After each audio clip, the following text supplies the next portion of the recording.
Ja, počasi prihaja za mano. V bistvu je res dober občutek, da se je vse poklopilo in da je res prišlo tako, kot je treba.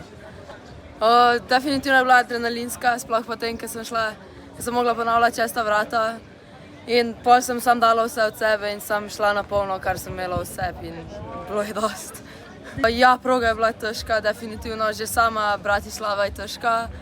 Tudi vratca niso bila najlažje postavljena, tako da si jih res mogel vzeti tako samozavestno. Ja, mislim, mogoče malo zaradi tega, ker je bilo še vedno lažje videti, kje moraš biti prav pozoren, pa malo se umiriti. Ampak je še drugačen čoven, drugačno veslo, vse je drugače. V bistvu je bil najbolj ključen zgoren del 4, 5, 6. Tam se mi zdi, da sem v prvi rundi največ zgubila in sva se tam največ posvetila. Druga naj bi ostala dosti podobno, kot je bilo. Pa še tisti dotik, ki je pa ostal isti v finalu. Zdaj grem še najprej ekstrem odveslati.